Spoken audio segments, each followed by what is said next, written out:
옛날에는 꼭 그 계절이 돼야만이 그 계절에 나온 과일을 먹곤 했는데 요새는 뭐 사시사철 원하기만 하면은 내가 좋아하는 과일을 먹을 수 있는 시대가 되어서 가끔씩 우리 권사님이나 집사님이나 얘기하는 것처럼 옛날에 임금님보다 요새 우리가 훨씬 더 좋은 거 먹고 잘 사는 것 같아, 그죠? 네.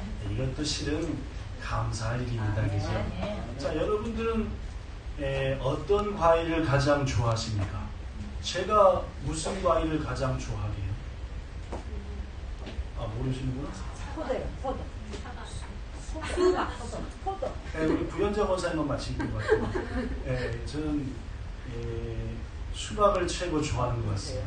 어렸을 때 항상 냉장고 문을 열면은 수박이 이만한 게 들어있는데 위에 목만 탁 치고 숟가락이 세 개가 딱 꽂아져 있으면은 밀게든가 그래가지고 밤에 자다 보면은 아버지가 2숟갈 드셨고 그 다음 시간에 제가 한 또 3숟갈 먹고 그러면 제 밑에 동생들이 꽂아 먹고 해서 저희 집은 쪼개 먹는 것보다는 위에 목만 딱 쳐놓고 숟가락만 딱 꽂아 놓으면은 알아서 가서 퍼서 꺼내서 먹고 다시 집어넣는데 지금도 아마 수박을 최고로 저는 좋아합니다. 여러분은 어떤 과일, 성집사님 과일 중에?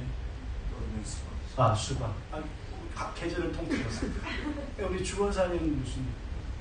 사쿠란바하고 뭐뭐. 사쿠란바하고 뭐뭐. 훌륭하십니다. 이은영 선생님. 수박. 수박.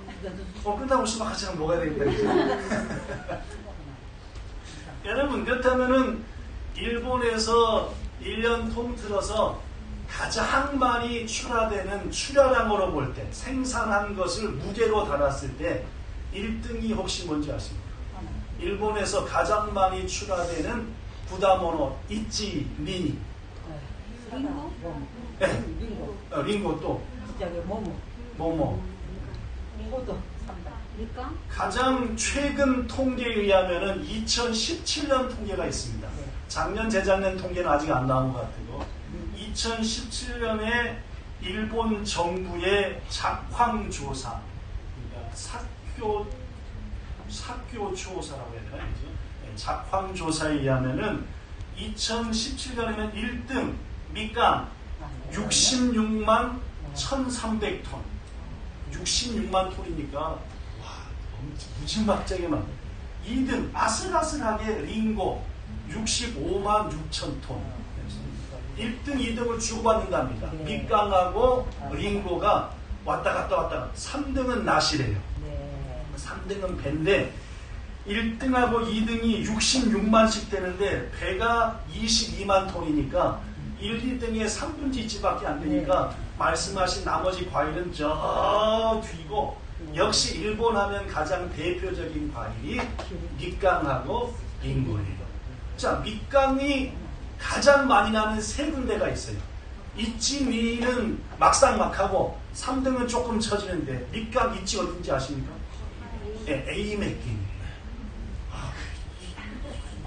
석화 교사님이 밑강을 좋아하니까 에이맥긴 딱 도쿄에 오는 거 절반은 에이맥긴입니다. 1등 했다 2등 했다 주고받는 또 다른 겐이 있습니다. 성민 집사님 알 것 같은데 물론입니다. 와카야마 겐입니다. 성민 집사님 말한 대로 오사카 영락교에서 초대받아가지고 제일 먼저 갔던 데가 와카야마 겐, 오사카에서 차 타고 갔는데 와카야마 겐 가는 고속도로 길에 앞에는 바다, 뒤에는 산. 남쪽을 보는 산기슭은 전부 다 노래요. 목사님 저 노래입니다 뭡니까 했더니 전부 다 노래. 밑강입니다. 이때만 와카야마 겐 밑강은 이렇게 커도 엄청나게 안 많이. 보통 좀 잘 자란 게 안 많이 하잖아요. 근데 와카야마 겐 밑강은 이등은 와 진짜 맛있었습니다. 그리고 3등이 시즈오카 겐이래요. 그러니까 밑강은 에이미하고 와카야마가 1, 2등을 주고받고 있고 그 다음에 3등은 시즈오카인데 1, 2등을 따라잡지 못하고 자, 그럼 이건 쉬운데 사과의 1등은 어딜까요? 링고. 절반은 아시는 얘기죠. 물론 아오모리입니다. 아오모리 사과는 일본 전체에서 나는 사과의 60% 정도를 아오모리에서 나옵니다. 거의 아오모리에서 다 나온다. 2등이 나가노켄인데 나가노켄이 아무리 몇 배래도 아오모리켄만치는 못합니다. 그러니까 역시 사과하면은 링고 하면은 아오모리 링고. 그런데 이 아오모리 사과로 유명한 이 아오모리켄의 헤이세이 산내, 그러니까 1991년 후가친 미주 하치니치 추석이 막 지나려고 말라고 했던 9월 28일 날 사과가 한창 익어가고 있는 아오모리켄에 무진막지한 태풍이 불어닥쳤습니다. 헤이세이 산내에 불어왔던 태풍 중에 최고로 센 놈인데 그 이름이 태풍 19호. 바람이 얼마나 세게 불었냐면은 순간 최대 풍속이 초속 53.9m예요. 1초에 바람이 54m라는 거니까 여기서 저 사모님 앉는 데까지가 14m거든요. 14m인데 54m 몇 번 왔다 갑니까? 왔다 갔다 왔다 갈 정도를 1초에 가는 거니까 바람이 그냥 1초 이거 부족한 거 아니야? 시속으로 계산했더니 194km. 제가 고속도로에서 아무리 밟아도 120을 넘은 적이 없는데 1구 예배 때 온 사또이니 권사도 아무리 밟아도 100을 넘은 적이 없대.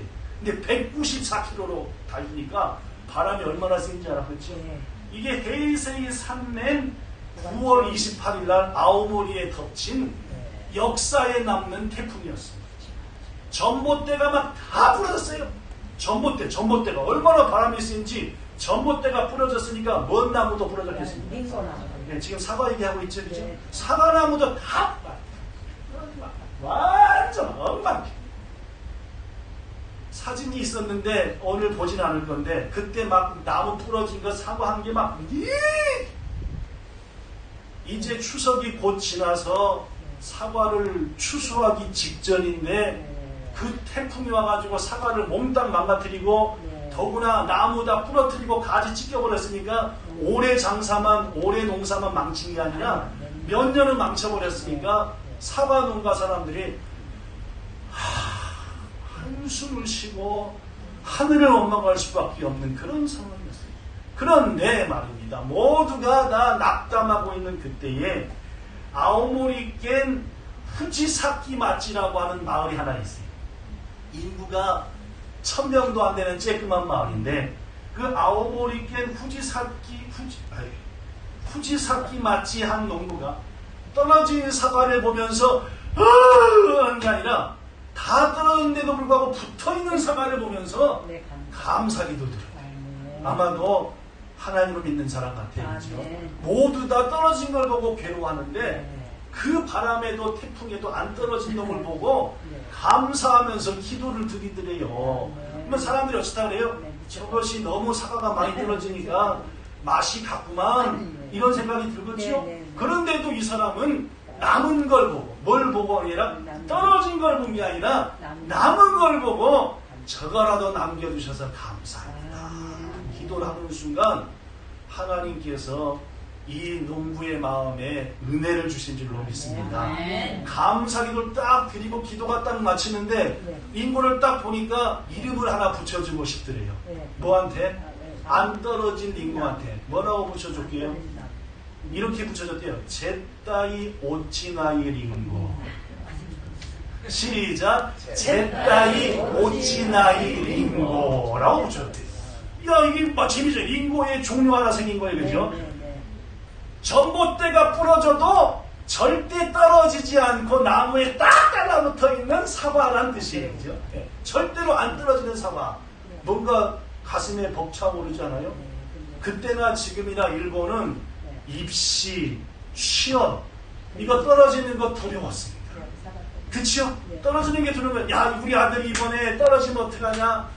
회사에 넣은 거 붙어야 될 텐데 절대 안 떨어져야 될 텐데 해가지고 이 사람이 여기저기 찌라시를 만들어가지고 보낸 거예요. 뭐라고요?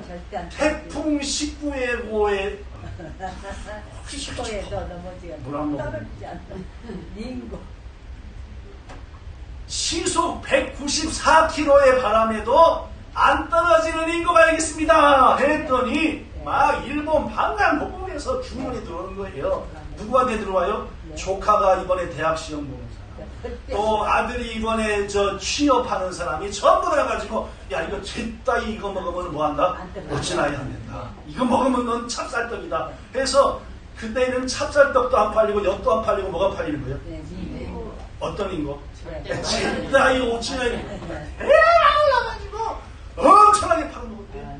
그래가지고 30년이 다 지난 지금도 팔아보면 돼요. 자, 봐보세요. 절대 안 떨어지는 그림이 나와야 되는데. 여기 있네, 여기 있네. 요 사람이 그 사람이고, 요 다른 사진 없나? 여기 보면은, 요 위에, 여기 어디였지? 없네, 여기. 여기 보면은, 요 바로 위에 제따이 오치나이 링고라고, 오치나이 링고라고 해가지고 나오는 그림이 있어요. 그러니까, 요 농부와 요 함께한 사람들이, 이게 이제, 후지사키 마치라고, 아오모리県후지사키 마치에 있는 이 사람들이 30년 전에 그 어려운 때에도 뭐 했더니 감사를 했더니 하나님이 아이디어를 주시기를 오치나이 링고다 해가지고 지금도 오치나이 링고로 팔아서 많은 사람들 사랑하는 성도 여러분, 그렇습니다. 아무리 비참한 상황이고 아무리 어려운 상황이라도 그 가운데서 하나님의 은혜를 찾아내고 감사하는 사람한테는 기적의 문이 열리는 줄로 믿습니다. 그러면요. 왜냐하면은 우리가 실패하고 고생하고 낙담하는 것이 우리를 향한 하나님의 본심이 아니거든요. 2주 전에 말씀드린 것처럼 예레미야 애가 3장 32절 33절에 시작 그가 비록 근심하게 하시나 주께서 인생으로 고생하게 하시며 근심하게 하시면 뭐가 아니다? 하나님의 본심이 아니에요. 우리들이 잘 되게 바라는 거니까 어려움과 공고함 속에서도 감사할 것을 찾아내야 감사하면은 후지사키 마치가 얻은 은혜와 복을 우리도 얻는다라는 말입니다. 우리 본향교회 성도들 지난 22년을 봐도 그렇고 저 모든 짧은 인생을 돌아봐도 그렇고 잘 되는 사람과 안 되는 사람, 행복한 사람과 맨날 찡찡대는 사람의 차이가 뭔지 압니까? 물론입니다. 감사하는 사람은 잘 되는 거예요. 근데 감사 안 하고 이런 사람은 뭘 줘도 감사할 일이 없다는 말입니다. 여러분 분명히 말씀드립니다. 우리의 마음과 삶과 입에서 감사가 사라지면 우리 인생은 그때부터 구다리 작가 되는 거예요. 내리막길 되는 겁니다. 그러나 반대로 우리의 삶에 아무리 곤고해도 주신 감사를 찾아 감사하면 그때부터 노보리 작가가 되는 거죠. 올라가는 인생, 행복한 인생이 되는 것이니 여러분 오늘 하반기 첫 주일 예배를 드리면서 감사의 내용을 찾으시고 발견하시고 이번 한 주간 구체적으로 하나님과 이웃과 가족에게 감사하는 우리 모두가 되기를 축복합니다. 오늘 말씀은 누가복음 17장의 말씀인데 여러분이 잘 아는 얘기죠.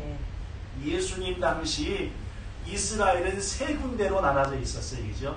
맨 밑에는 유다. 이 유다에는 이스라엘의 수도인 예루살렘, 예수님이 태어나신 베들레헴 이런 데 있는 데가 유다입니다. 자, 이스라엘 위아래로 긴데 만났다는 사마리아. 이 사마리아에는 순수한 유대인들이 살고 있는 게 아니라 외국인들이 많이 살았어요. 그래가지고 이스라엘 유대 사람들은 사마리아 사는 사람들을 인간 취급을 안 했습니다. 너희들은 우리랑 좀 다른 족속이다. 맨 위는 갈릴리. 갈릴리는 유다 사람들이 살기는 했는데 가난한 사람, 좀 힘든 사람들. 그래서 예수님의 12 제자를 보면 거의 모두가 유다도 아니고 사마리아도 아니고 맨 위에 갈릴리 사람이었어요. 그죠? 베드로, 야고보, 요한, 안드레 전부 다 갈릴리 출신이었습니다. 갈릴리 호수 바다가 있어서 고기 잡으면서 사는 조금 어렵게 산 사람이 갈릴리. 그런데 이 갈릴리하고 사마리아의 접경 지역은 하루도 편할 날이 없었어요. 왜냐하면 요것들은 가난한 주제에 누구를 없으냐면 사마리아. 자기들이 더 나은데 요것들이 또 요 밑에 것들이 건들면야 막 그렇다기지만 저 나보다 훨씬 못한 것들이니까 맨날 우리도 싸우는 것도 좀 싸울 만하니까 싸우지 째비가 안 되면 못 싸우잖아요. 그죠? 왜 일본하고 한국이 싸워요? 이게 자꾸 좀 째비가 되니까 자꾸 막 이게 아예 상대가 안 되면 아유 형님 아니 이게 좀 사이좋게 돼야 될 텐데 말입니다. 그렇죠? 그래서 이 갈릴리하고 이 사마리아로 자꾸 싸우다 보니까 여러분 쌈박질 많은 동네에 살고 싶습니까? 떠나고 싶습니까? 떠나고 싶죠. 아무리 고향 땅이어도 맨날 쌈박질만 하니까 아유 자녀 교육이 안 좋다. 이사 가자. 하다 보니까 접경 지역의 사람들이 점점 없어요. 폐허가 되기 시작합니다.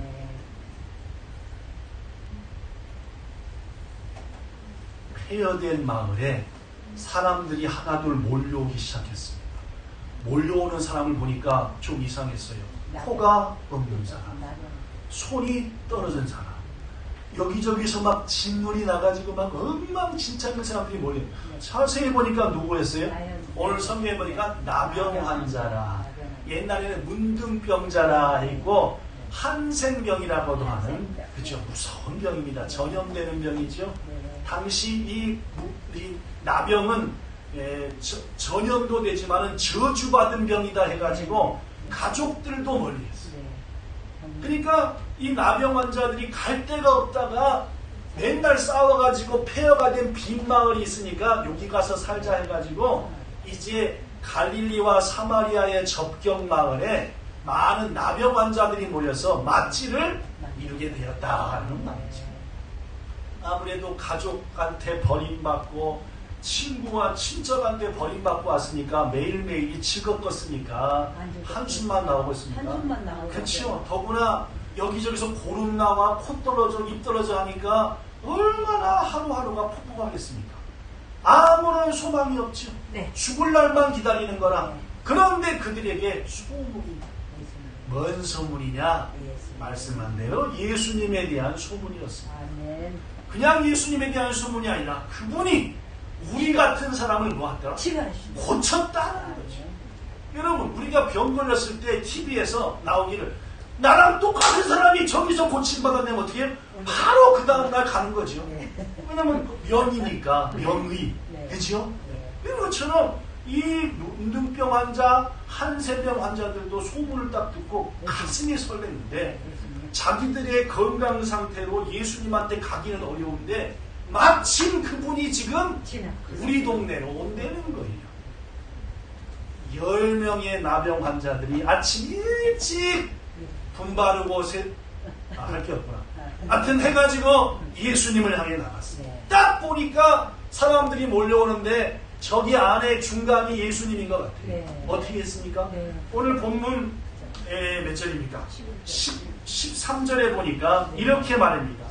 예수 선생님이여 우리를 불쌍히 여기소서. 우리의 처지를 아시지 않습니까? 우리를 좀 불쌍히 여겨서 고쳐주세요. 예수님께서 딱 보시니까 뭐예요? 나병 환자들. 불쌍한 마음이 생겼지요? 어떻게 말씀하셨습니까? 14절 읽어볼까요? 시작. 가서 제사장들에게 너희 몸을 보이라. 여러분, 병든 분들이 막 다 썩어가는데 남한테 몸 보이는 거 좋아요? 안 좋아요? 안 좋죠. 근데 왜 보이래요? 아시는 것처럼 그렇습니다. 구약의 말씀에 의하면은 어떤 사람이 나병 환자인 것을 확정시키는 것도 제사장이에요. 나병 환자로부터 오케이 이제는 낫어 하고 낫다고 도장 찍는 것도 누가 하는 거예요? 제사장이 하는 거예요. 바로 예수님께서 제사장한테 가서 니들의 몸을 보이라고 하는 것은 나을 거니까 가서 도장 받고 가족한테 돌아가라는 말이에요. 그 말씀 나겠죠? 그렇습니다. 이 환자들이 이 말을 알아먹었어요? 못 알아먹었어요? 알아먹었어요. 지혜로운 자들이니까 알아먹었어요. 그래서 알았습니다. 나게 할 줄로 믿습니다. 하고 제사장을 향해서 열심히 달려가는데 순간 떨어지던 진물이 멈춘 거예요. 간지럽던 데가 안 간지럽게 된 거예요. 코가 3살이 나는 거예요. 기적으로 낫게 된 거죠. 제사장을 향해서 달려가서 도장 받으려고 지금 치료받았다고 가는 그들의 믿음에 하나님께서 복을 주사 낫게 하신 줄로 믿습니다. 그랬더니 가자마자 가다 말다 서가지고 춤추고 노래하고 난리를 치다가 9명은 완전 등어리에 발톱 난 것처럼 빡 하더니 누구한테 더 빨리 달려가는 거예요? 제사장한테. 왜? 어디 가고 싶어서? 집에 가고 싶어서. 물론 이제 빨리 집에 가고 싶어서 병 낫다는 도장 받으려고 제사장을 가고, 한 사람만 글로 가는 게 아니라 어디로 가는 거예요? 왔던 길로 돌이켜가지고 또 빡!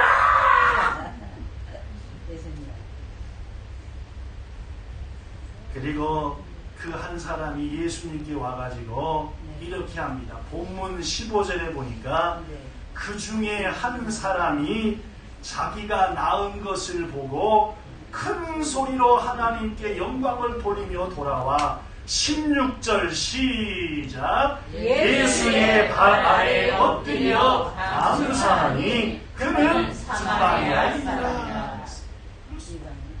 10사람이 고침을 받았는데 9명은 빨리 집에 갈 생각에 그냥 사정없이 제사장한테 내꺼버렸고, 하나만 집에 가고 싶은 마음이 굴뚝 같았겠지만 집으로 안 가고 먼저 누구한테 가자? 나를 고쳐주신 그분께 감사의 마음을 가자 하고 돌이켜 갔다라는 거예요. 그리고 실제로 예수님의 발 앞에 엎드려서 너무너무 고맙습니다. 예수님, 내가 평생 이런 삶을 살았지만은 이제는 제대로 살 수 있게 된 전부 다 예수님의 은혜입니다 하며 감사했더니 예수께서 말씀하기를 17절에 10사람이 다 깨끗함을 받지 않았냐, 9명은 어디 갔냐. 즉 예수님은 몇 명이 다 오길 기대하셨어요? 명입니다. 본향교회 성도 중에 대표로 3명만 감사하는 걸 기대하는 게 아니라 본향의 모든 지체들이 뭐하는 것을? 감사하는 것을 주님은 기다리신다는 거죠. 그래서 10이 다 깨끗함을 받았는데 나머지 9은 어디 갔냐라고 오늘 제목이래. 나머지 9은 어디 갔느냐? 사랑하는 성도, 이것이 오늘 본문에 기록된 말씀입니다. 저는 지난 2주 전에 우리 자녀들과 같이 예배를 드리면서 데살로니가전서 5장 16절부터 18절의 말씀을 전하면서 범사에 감사하라, 엔 판티라는 말인데 그 말 뭐라 했습니까? 어떤 일 속에서 어떤 상황에서도 감사하라 라고 했다는 거죠. 이게 바로 하나님이 우리를 향하신 뜻이다. 그러면서 제가 여러분에게 한 선교사님을 소개했는데 그분의 다리는 뭔 다리라고요? 한쪽이? 온다리. 이 선교사님을 소개 안 했습니까? 그분은 다른 교회에서 뛰다가 엎어져 무릎박이 빠져도 뭐하고? 감사하고. 교회 가다가 차한테 들이받쳐서 발이 하나 없어져도 뭐하고? 감사하고. 식인종을 만나도 뭐하고? 감사하고. 그러니까 하나님께서 그 삶을 통해서 아름답게 하십니다. 그게 여러분과 저를 향한 하나님의 뜻이라는 거죠. 좀 감사하며 사십시오. 어떤 일이든지 그 속에 감사할 일이 충만한 거예요. 그런데 그걸 감사하고 멍충말되고 막 궁시렁대고 잘 될 일이 없다는 거죠. 왜? 주님이 여러분과 저한테 원하는 것은 감사하다. 지난 6월 29일 월요일 날인데 한국의 언론 등을 통해서 나온 뉴스 중에 이런 제목의 뉴스가 있었습니다. 스스로 교단을 떠나는 명예퇴직 교사가 증가한다. 즉 선생님이 정년이 안 됐는데 스스로 뭘 해버린 거예요? 뭐 하는 거예요? 옷 벗는 겁니다. 선생님으로서의 옷을 벗어버리겠다. 그러면 색깎고 후세들을 위해서 봉사할 마음으로 선생님이 되신 분들이 왜 도중에 선생님의 옷을 벗어버립니까? 해가지고 언론에서 인터뷰를 했대요. 왜 이번에 퇴직하셨습니까? 라고 했더니 많은 선생님들 가운데 공통적으로 나오는 게 뭐냐면은 학생 생활 지도가 붕괴되었고 학부모 학생들의 교권 침해가 심각하다. 무슨 말이냐면은 학생들이 선생님 말을 안 듣는 거예요. 그저 선생님은 뭐나 해주면 되고 성적이나 챙겨주고 내신이 잘 들어갈 수 있도록 좋은 말이나 써주면 그게 선생님 역할을 다 하는 거다는 말입니다. 공부는 거의 어디서 하니까 학원서다 하니까 너무 나서대지 마세요. 선생님들은 그저 기죽이지 말고 우리 애들 잘 이렇게 해주세요. 왕자 같은 공주 같은 하니까 애들이 선생님을 어떻게 생각해요? 우습게 생각합니다. 뭔 말인지 알겠죠? 시시때때로 선생님들이 어디를 찾아와요? 선생님 우리 애한테 눈을 찌르셨다면서요? 상당히 기분 나쁜데요? 이런 식으로 띡 하면 학교 찾아와가지고 애들 앞에서 막 선생님이 어떻고 멱살을 놨다 붙잡았다 하니까 학생들의 인권은 점점 강조되는데 선생님들의 교권은 학생들과 학부모들을 통해서 땅바닥에 짓밟히고 있다는 거예요. 우리 같으면은 옛날에 우리 학교 다닐 때 같으면 선생님 한마디 하면 어떻게 돼요? 뭔 말을 해도 뭐 100대 맞는 건 기본이라. 전화 많이 받았구나. 여러분들 안 받으셨구나. 우리 헐크 선생님은 곧 중학교 2학년 때 국어 선생님이었는데 점수 1점 떨어진다는 12씩 팼습니다. 이게 여러분 매도 한 100대 맞으면 좀 질이 틀립니다. 이게 한 20대 맞을 때까지는 저렇게 때려서 아프겠나 해가지고 우습게 생각해요. 근데 이게 한 30대쯤 되면 똑같이 약하게 때려도 어디 몸뚱이로 다리를 막 부셔뜨리는 것 같아요. 50대 가면 이제부터는 얼얼해가지고 아무 생각 하여튼 숱하게 맞겠습니다. 이런 얘기 하면 안 되는 거지. 그렇죠? 안 됩니다. 왜냐면 다른 건 상관없는데 우리 하민이하고 하영이가 또 성적 떨어져서 두드러 맞아도 되는 것다고 또 오해하면 안 되니까. 그죠? 그래도 당당히 졸업하지 않았습니까?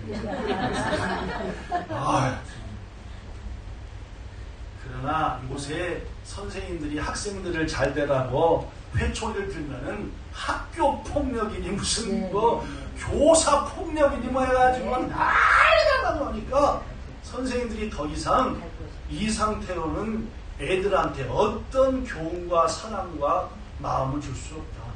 차라리 다른 방법으로 애들을 섬기자 해가지고 선생님의 옷을 벗어버린다. 안타까운 성도 여러분, 현대인들은 감사하지 않습니다. 당연히 여기 전부 다 자기 입장입니다. 내가 잘 되면 누구 탓이고? 내 탓이고. 내가 못 되면 누구 탓이고? 누구 탓이고. 엄마 이러는 모든 거. 2주 전에도 말씀드렸듯이 감사는 우리들이 해야 될 가장 귀중한 일 가운데 하나입니다. 감사가 없으면 온전한 신앙인이 아니다. 이게 성경이 말하는 거예요.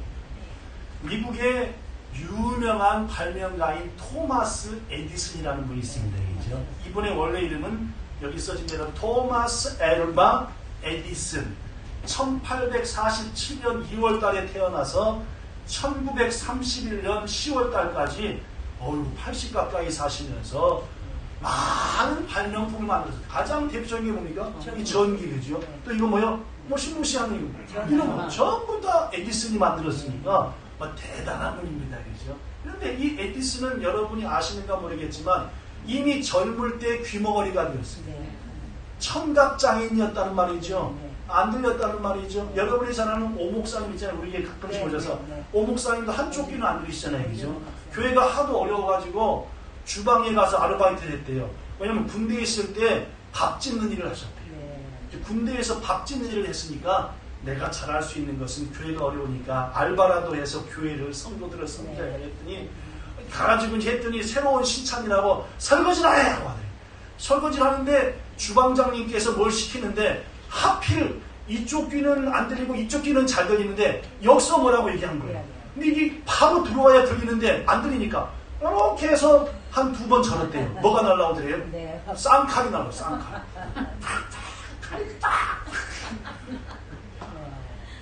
나중에 어떻게 됐대요? 전도했대요. 아멘. 왜냐면 나중에서 이분이 목사님인지 아는 거예요. 네, 아멘. 이분도 교회 다닐 마음이 있었고 네. 칼 던진 목사 교회 가가지고 신앙생활 하다가 네. 이제 어떻게 돼가지고 그 교회 못 가게 해가지고 우리 교회로 왔잖아요, 그죠? 네. 그 쌍칼 분이 우리 교회 오신 거예요. 와가지고 뭐 드문드문 오셨는데 한 3개월 댕겼을까? 그분이 우리 교회 저 예배당 부엌에서 최고 잘되게 생긴 긴 칼이 있어요. 그 칼 그분이 두고 간 겁니다. 목사님, 뭐 교회 칼 잘 되는 게 한 개도 없어요. 이건 제가 아끼는 칼, 차고 다니는 칼인데 이거 쓰세요. 딱 놔두고 간 칼이 그 칼이에요. 전 그 칼 볼 때마다 그 쌍칼이 생각나요. 이 에디슨이 뭐요? 키. 이 양쪽 귀가 안 돼요. 아니.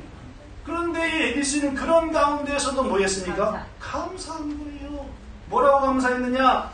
내가 하나님께 참으로 귀머거리가 된 것을 감사하는 것을 내가 발명을 하기에 집중할 때 들려요, 안 들려요? 안 들려요. 아무것도 안 들리니까 네. 집중이 돼야 되는 거죠. 네. 그렇죠. 네. 공부 못하는 사람의 특징이 뭐예요? 네, 안 모든 게 다 들려.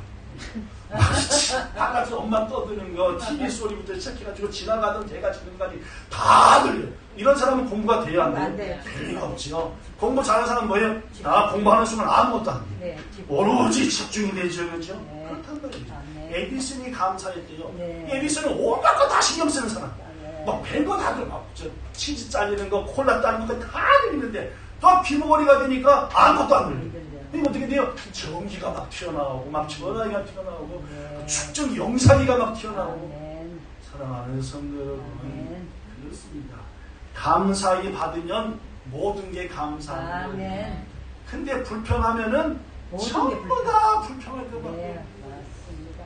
여러분 말씀하잖아요. 하나님이 우주 만물에 불어넣어 주신 법칙이 하나 있다. 네, 뭐요? 자연- 심은 대로 거둔다. 거둔다. 그렇죠? 제가 항상 얘기잖아요. 그죠? 네, 심은 대로. 우주 만물에 하나님이 집어넣는 법칙. 네. 콩을 심으면 뭐가 나고? 콩이 나고. 콩이요. 심은 대로 거두는 얘기죠. 네. 감사 심어야 뭐가 나오는 거예요? 감사가 나오고. 자기 남편한테 쌍쌍 하면은 쌍이 나와요. 뭐가 나왔어요? 당연히 남편한테 쌍밖에 안 나오죠. 아내한테 아이 씨씨 하면 뭐가 나와요? 씨가 나와요. 당연히 씨가 나오죠. 근데 남편한테 여보 감사해요. 감사해요. 사랑해요. 자기 아내한테 사랑해요. 당신 덕분이요. 하고 쭉. 그럼 뭐가 되겠어요? 네. 당연히 감사가 나오죠. 아멘. 우리 교회에서 성집사님이 최고 감사자랍니다. 아멘. 누구한테? 네, 희분 집사한테 감사합니다. 토실토실하게. 우리 저 성집사 알다시피 이러고 되겠는데 알아보고 집히고 이렇게 우리 교회에서 최고 열심히 힘들게 하는 분이 누군지 압니까? 제가 볼 땐 성집사님 아침부터 저녁까지 쉴 새 없이 엉덩이를 휘어잡으면서 막상막하로 몇 분 있긴 하지만 그죠. 그러나 이 더위에 안 쓰러지고 저렇게 견디는 것은 아멘. 이게 감사하는 아내가 있고 아멘. 그 감사에 답을 주는 가정이 있으면 그렇다는 답입니다. 아멘. 여러분 네. 뭘 심읍시다? 네, 그거 심읍시다. 우리도 이제까지 30분 얘기했네. 뭘 심읍시다? 감사를 심어야지. 감사를. 오늘 본문에도 보니까 감사를 심은 10명 중에 한 분이 네. 또 다른 감사를 거뒀지요. 예. 뭐라고 말씀합니까? 구원했다. 예수님이 일어나 가라. 구원. 네 믿음이 너를 뭐했다? 구원하라. 구원했다. 이 사마리아 사람은 병만 고친 게 아니라 영적인. 하나님의 자녀가 되는 권세까지 받은 거예요. 영적인. 네 믿음이 너를 구원했다. 아멘. 감사하는 믿음이 구원하는 믿음인 얘기죠. 1950년대 초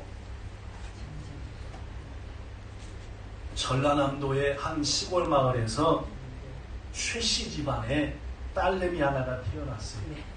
그 부모님이 할머니 할아버지한테 물어봐가지고 이름을 명숙이라고 줬습니다. 이름이 뭐가 된 거예요? 토탈?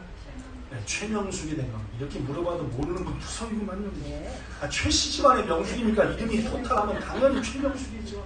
최씨밖에 대답을 안 해. 왜냐하면 다른 분은 내 성씨가 아니니까 상관할 거 없다는 말인지 뭐. 하여튼 명숙이라고 태어났는데 누구 집안에? 최씨 네, 집안에. 최씨 집안에. 그러니까 최명숙이가 된 거예요. 귀엽고 총명하고 예쁜 최명숙이는 무럭무럭 자라서 3살이 되니까 뜀박질하고 떠들고 난리가 난 거예요. 네. 참고적으로 저희 어머니 말하면 전 5살에 말했대요. 네. 엄마 아빠가 그랬대요. 제가 도대체 낳는데 벙어리가 아닌가 말을 못하냐. 근데 5살 되니까 그때부터 떨기 시작하면 이렇게 떠들어대잖아요. 네. 이야, 참 늦게 배운 말이 뭐로 탄다고. 그런 것처럼 이 명숙이는 3살 때 뛰어다니고 말을 빼라 했는데 이게 문제입니다. 뭐가 문제냐? 4살, 5살, 7살, 8살이 돼도 얼굴만 크고 몸 밑에 모든 손발부터는 그대로 3살입니다. 구루병이래요.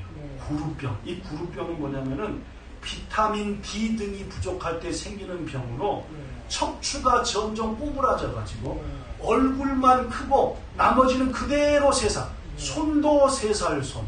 모든 전부 다 3살짜리 몸입니다. 얼굴만 나이 먹어가는. 그 어떻게 해서 몸이 아주 우스꽝스럽고 얼마나. 명숙이의 당시에 3살까지 자란 키가 70cm였대요. 제 기억으로 하민이가 54cm에 태어났던가. 하민이가 49cm. 하여튼 50cm 이쪽 저쪽으로 태어납니다. 애들은 50cm 이쪽 저쪽으로 태어나는데 3년간 70cm 됐으니까 그죠? 3년간 20cm 큰 거니까 많이 잘 제대로 큰 거죠. 근데 그때부터 안 커버린 거예요. 구루병 때문에. 얼굴만 크고 나머지는 안 커. 뭐 20살이 넘어 사춘기가 지나고 성인 청년이 되어도 여전히 키는 70cm에 얼굴만 청년이 됩니다. 얼마나 창피하고 얼마나 상처가 많았겠습니까? 그렇죠? 이러한 명숙이었지만 그녀는 어릴 때 어머니를 따라서 열심히 교회에 다녔습니다. 그러나 자기의 특별한 외모 때문에 예배드리러 가는 것 자체도 때로는 엄청난 고통이었다라고 말합니다. 그도 그럴 것이 몸은 3살인데 얼굴은 20살이니까 얼마나 언밸런스가 되겠습니까? 그래서 청소년기 시절에는 자신을 그토록 저주받은 모습으로 태어나게 한 하나님하고 엄마 아빠한테 맨날 원망을 했대요. 왜 나 이렇게 낳으셨어요? 차라리 낳지는 태어나게 하지 말든지. 그러다가 명숙이가 28살이 되는 어느 날 교회에서 예배를 드리는데 그날따라 자기가 잘하는 찬송 나 같은 죄인 살리신 그네 고마워하는 찬송이 막 하는데 갑자기 마음에서 막 그냥 폭포 같은 눈물이 쏟아지더래요. 먼저 마음에서. 그러면서 막 눈에서 막 눈물, 콧물이 다 나오면서 이제까지 불평하며 원망하며 살았던 마음이 싹 사라지고 마음 가운데 그래도 뭘 주신? 생명을 주신 이 땅에 나게 하신 것이 막 감사가 됩니다. 사랑하는 여러분, 은혜인 줄로 믿습니다. 그때부터 다짐을 했대요. 내가 이렇게 감사할 게 많은데 더구나 세상에는 내가 28년을 살아보니까 상처받고 마음에 빵꾸나고 부러지려는 사람이 너무너무 많구나. 그런 분들을 뭐하는 사람이 되자? 섬기는 사람이 되자. 내가 28년을 겪었으니 내가 그 마음 다 아니 이 마음으로 연약한 사람을 섬기는 게 날 이 땅에 보내신 하나님의 뜻이다라는 마음이 뚝 들더래요. 그때부터 1985년까지 준비해서 5년 만에 33살이 되었을 때에 장애인 선교를 시작했어요. 그리고 내가 그 장애인들을 몸으로 섬기는 것보다도 무엇보다도 말씀으로 섬기자 해서 말씀을 가르치려고 했더니 배토 모르는 것밖에 없는 거예요. 안 되겠다 하나님, 내가 70cm짜리밖에 안 됐지만은 머리는 28살이니까 잘 돌아가니까 신학교를 보내주세요. 그래서 말씀을 배워야지 뭘 제대로 가르치지 않았습니까? 행구에 그래서 신학교를 가가지고 졸업한 거예요. 5년 만에.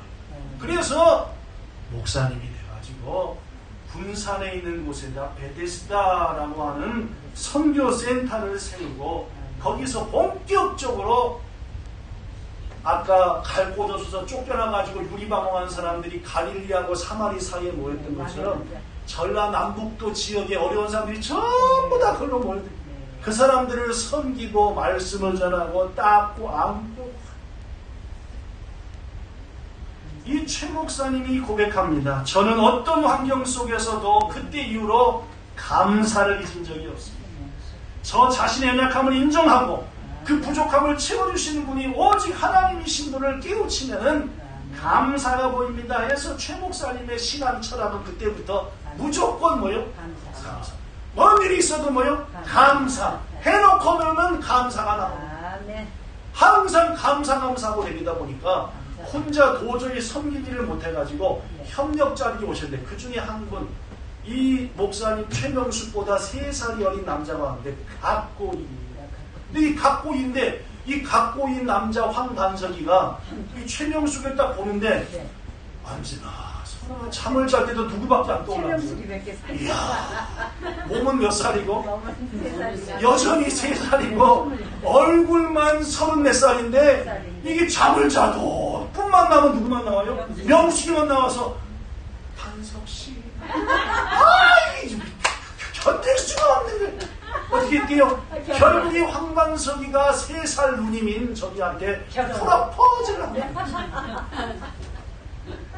당신같이 감사한 사람 내가 처음 봤고 난 미치겠다고 당신만 생각하면 안 된다. 그죠? 네.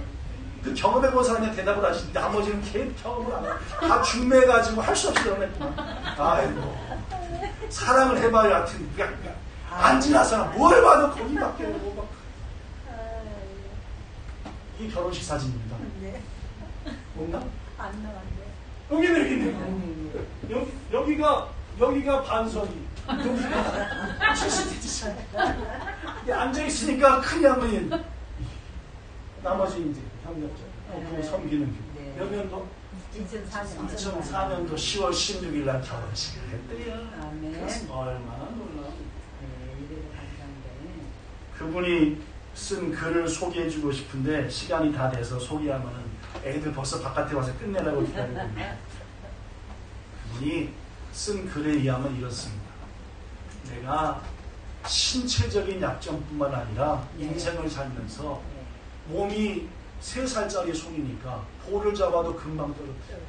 뭘 잡아도 쉽게 못 잡는, 금방 놓쳐버려요. 그런데 인생을 살다 보니까 고음뿐만 아니라 잃어버린 게 수없이 잡으려고 했지만 놓쳐버려요. 잡으려면 그래서 나의 인생이 너무너무 허무했대요. 그러나 28살 때 누구 만난다? 예수님 만난 다음부터 예수님 28살이면 그 다음부터 나보다 더 공부한 사람이 있구나. 내가 그러한 사람들의 마음을 뭐 해야 되구나? 감사하고 안아줘. 내가 어려움을 당했으니 내가 놓친 게 많았으니 나처럼 놓치고 살았던 사람들의 마음이 얼마나 상처가 크고 그들 안아줘서 그런 마음으로 바꿨다라는 얘기입니다. 그런데 지금 내 남편 나보다 훨씬 더 건강하고 잘생기고 누가 보더라도 내가 그를 안아줘야 아니라 그가 날 안고 품어줘야 되는데 결혼에 살다 보니까 아니더라. 그 사람도 내가 뭐 해줘야 될 사람이냐? 안아줘야 될 사람. 아무리 건강하고 아무리 멋지게 살아도 사람들의 마음에는 뻥 뚫린 부분이 있었어요. 그것은 누가 안아주고 감싸줘야 되는데 우리 남편한테도 감싸줘야 될 것이 보이더라 하면서 그분은 글을 이렇게 마무리합니다. 여러분들 믿음의 사람들 우리 주위에 뻥 뚫린 사람 많습니다. 그분들을 안아주며 감사하며 삽시다.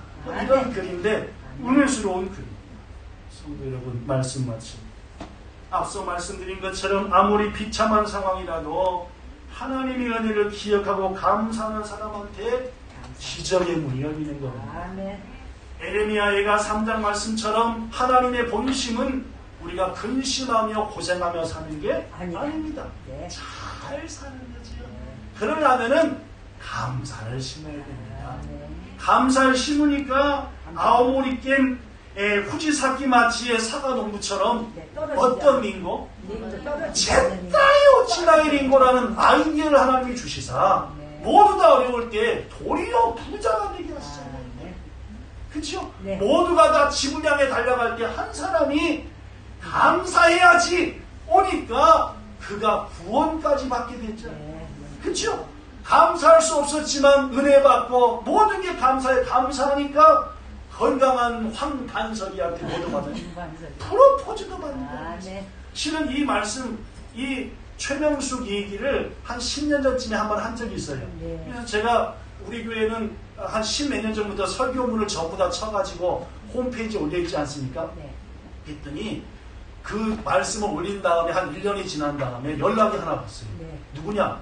그 최명숙 그 목사님이 아들내미한테 연락이 온 거예요. 목사님, 우리 어머니 얘기를 설교해 주셔서 감사해요. 실은 우리 교회가 이렇게 돼 있고 우리 베데스다 교회 해가지고 홈페이지 주소하고 쫙 올라오고요. 그리고 우리 교회 설교했던 10년 전에 설교 원고를 그대로 따다가 그 교회 최명수 목사님이 섬기는 교회 거기 홈페이지에다 딱 옮겨가지고 일본에 있는 본향교회 목사님이 설교한 설교인데 우리 목사님이가 여기 실렸어요 라는 그래가지고 알게 됐죠. 그때부터 이제 가끔씩 홈페이지 가면 아 이분이 건강하시구나, 아 황반석 목사님이 저기 전사님 남편이 건강이 많이 안 좋구나, 아 한번 꼭 가봐야지 해서 나중에 하여튼 언제 시간이 되면 꼭 군산에 있는 그 교회 가보고 싶어요. 여하튼 하나님에 감사하니까 그분 얘기도 알고 한 번도 얼굴도 안 봤지만 그분은 본향교회를 알고 저는 그분 교회를 알고 또 얘기하고 하지 않습니까? 그죠? 감사하면은 이렇듯 하나님의 은혜가 온 땅에 퍼지는 것이니 부디 감사합시다. 오늘 이후로 감사합시다. 하나님께 감사하는 것은 물론이거니와 돌아가시는 순간부터 아내에게, 남편에게, 부모에게, 서로에게 감사함으로 감사를 가득 채 하나님을 기쁘시게 하고 우리 주의를 아름답게 하는 여러분과 저 모든 본향성도 되시기를 예수님으로 축복합니다. 좋으신 우리 아버지 하나님, 태풍으로 전봇대가 다 부러지고 사과나무가 부러져도 한 농부는 남은 걸 보면서 감사했습니다. 그랬더니 하나님께서 그에게 지혜를 두사 잿다이 오찌나이 링고라고 이름을 붙여주고 그 소문이 일본 온 곳에 퍼졌더니 30년이 되도록 주문을 해서 당신네 사과를 먹으니까 잿다이 오찌나이 하네요 하면서 이름난 과수원이 된 것처럼 주님, 우리들도 감사하는 자가 되게 하옵소서. 주님, 억지를 하고 감사하고 어떻게 하든지 하나라도 찾아서 감사해서 이번 한 주간 감사로 채울 때에 하나님이 주시는 더 좋은 감사들이 넘칠 줄로 아오니 그 말씀을 감사로 체험하는 우리 모두가 되게 해주시기를 소원합니다. 예수님 이름으로 기도드리옵나이다. 아멘.